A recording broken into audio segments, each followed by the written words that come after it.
جبهة المهاجر، إعلام لا حكومة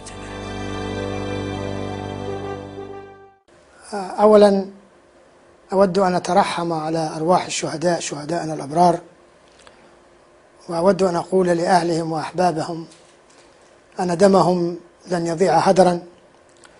وأود أن أتوجه بالشكر إلى كل من يقف الآن إلى جانب الشعب الليبي، وهم بوقوفهم إلى جانب هذا الشعب الباسل الذي يطالب بحريته وبانعتاقه، هم يقفون أيضا في نصرة قضايا العدل والسلام والحرية وحق الشعوب والأفراد في تقرير مصيرهم بدون رعب وقمع ووصاية. إن الشعب الليبي لم يسأل عن أي شيء، لقد تحمل الكثير وعانى الكثير، لقد عانى الفقر في دولة غنية، وعانى الظلم والغبن والمقاصي والمنافر، ولكنه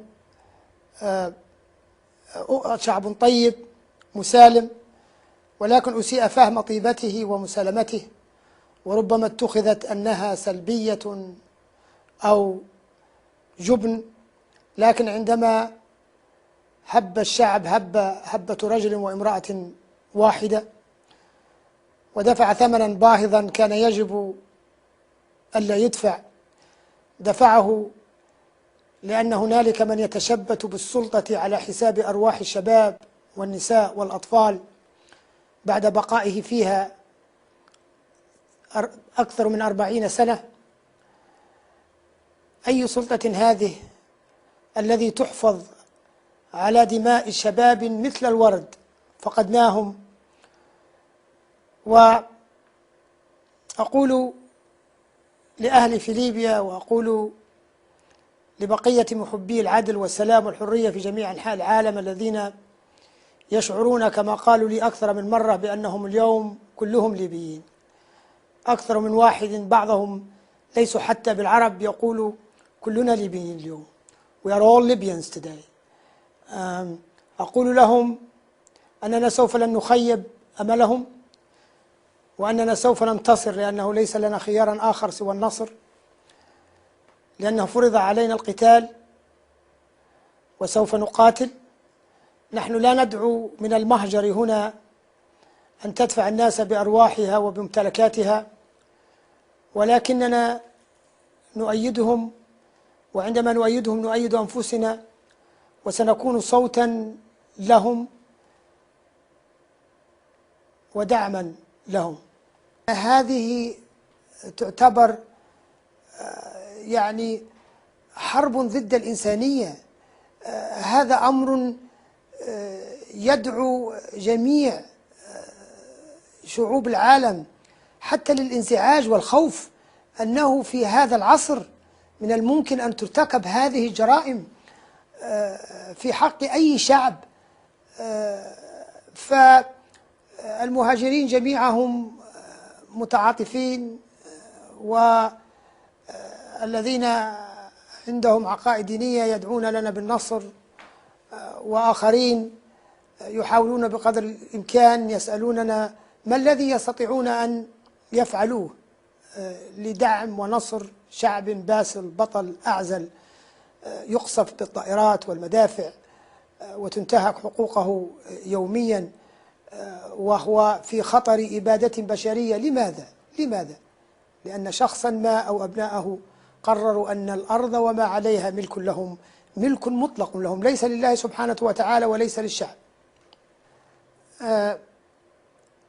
هنالك الكثير من الليبيين الذين ربما برغم رغبتهم الصادقة في مجتمع حر ترفرف عليه رايات العدل والسلام والمساواة، إلا أنهم ربما كانوا في مرحلة الانتظار أو التردد، لكن عندما أدركوا أن هناك غزوا أجنبيا منسق من أجهزة النظام الإرهابية، هذا الغزو الأجنبي هو هؤلاء المرتزقة الذين جاءوا من كينيا ومن تشاد ومن نيجيريا، وأيضا ما يدعو للدهشة أن هنالك أيضا بعض هؤلاء المرتزقة من البوليزاريو، والبوليزاريو عندما تقرأ أدبياتهم أنهم حركة تحرر وأنهم قضيتهم عادلة، ولكن ها هم الآن مأجورين لسفك دماء شعب أعزل يطالب بحريته ويطالب بحقه في تقرير مصيره. هذا كان أمر مفاجئ بالنسبة لنا، وأنا أنتهز هذه الفرصة لأدعو إخواننا وأشقائنا في الجزائر والذين لهم نفوذ كبير على البوليزاريو أن يعملوا ما في وسعهم لعدم مشاركتهم في قتل أبناء شعبنا والتنكيل بهم. والشعب الجزائر والقيادة الجزائرية يدركون جيدا وقوف الشعب الليبي بفقره وعزته في ذلك الوقت إلى جانب جيراننا وأهلنا في الجزائر في حربهم المجيدة الاستقلال. ولذلك أتوجه إلى السيد الرئيس عبد العزيز بوتفليقة وإلى قيادات الجيش الجزائري وإلى الشعب الجزائري بأن يستعملوا نفوذهم القوي ضد البوليزاريو ولا يسمح لهم بعبور الأراضي الجزائرية وللتنكيل وقتل واستباحة أرضنا ودمنا. الشعب الليبي سيتذكر من وقف معه في محنته وسيخرج قويا موحدا صاحب قراره. الخريطة السياسية الشرق من مساعد إلى جدابي أو البعدة، وهذه حوالي تقريبا 900 كيلومتر محررة بكاملها وتحت سيطرة القوى الثورية التحررية الديمقراطية. أيضا في الغرب ثالث أكبر مدن الغرب وهي مصراتة محررة بالرغم أنها تتعرض لهجمات استنزافية يومية. شعب أعزل يواجه الدبابات والطائرات أيضا الزاوية المجاهدة البطلة التي ستذكر في التاريخ كمدن كبيرة تم حصارها وتم فك الحصار، الآن أيضا محررة وتواجه هجمات يومية بكل بطولة وجرأة. أغلب الجبل الغربي أو كل الجبل الغربي محرر، فليس مبالغة في أن أقول بأن من ناحية الأراضي 85% من الأراضي الليبية محررة. هنالك طبعا عاصمتنا الجميلة عروس البحر الأبيض المتوسط طرابلس لا زالت تحت الاحتلال، ولكنها محررة في قلوب الناس وفي ضمائرهم وفي تطلعاتهم، وسوف تتحرر لأن الظلم لا يدوم.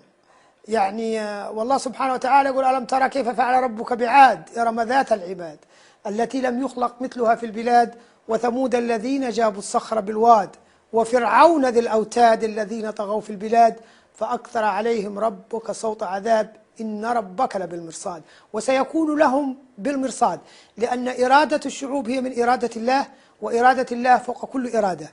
وسينتصر الشعب الليبي وسنحرر عاصمتنا وسنحتفل، وعندما ننتصر سننتصر للمغرب الشقيق وسننتصر للبنان وسننتصر لكل دول العالم التي عاث فيها هذا النظام فسادا وإرهابا، وسنخلق ليبيا جزءا من العالم الحر المتحضر وتكون فخرا واعتزازا لجميع العرب. أنا قريب للمغاربة، وأنا عربي ولكنني مغاربي بالدرجة الأولى، وهنالك حوالي 100,000 مغربي. المغاربة الذين في الشرق أنا متأكد من هذا، والذي في المدن المحررة يعاملون كما يعامل إخوانهم الليبيين بل أكثر، وهم حريصين على راحتهم وعلى سلامتهم، ولذلك لا تجد إلحاحا عندهم للخروج من ليبيا. وأتمنى أن يكون هذا الأمر أيضا لإخوة المغاربة في طرابلس. نحن نتطلع إلى اليوم الذي يأتي فيه كل مغربي إلى ليبيا بدون الحاجة إلى تأشيرة بين أهله ووطنه. أيضا وأيضا أتوجه إلى جميع أبناء الجالية العربية في المهجر وفي الولايات المتحدة بالذات لأنني هنا، بأنه أولا باسم الشعب الليبي أشكركم على تعاطفكم معنا، وأنا أعرف أن قلوبكم معنا ووجدانكم معنا، وأطلب منكم خاصة المنظمات العربية في أن تخرجوا في مظاهرة حاشدة كبيرة تأييدا لهذا الشعب، وستساهم هذه المظاهرات في التعاضد مع الشعب الليبي ودعمه، وستساهم أيضا في حقن دمائه. ويجب التنديد كجالية عرب بأن أراضي العرب يجب أن لا تدنس بمرتزقة مأجورين. فأتمنى من المنظمات العربية في أن تظهر تعاطفها، أنا أعرف أنهم متعاطفين، ويذهبوا إلى أمام البيت الأبيض في مظاهرة حاشدة يطالب فيها بدعم الشعب الليبي والوقوف في جانبه في هذه الأيام التي ليست صعبة بالنسبة لنا ولكنها مؤلمة. نعرف أنه ليس هناك حرية بدون ثمن، لكن نحن نتألم عندما نفقد أي من أبنائنا أو بناتنا أو رجالنا أو نسائنا.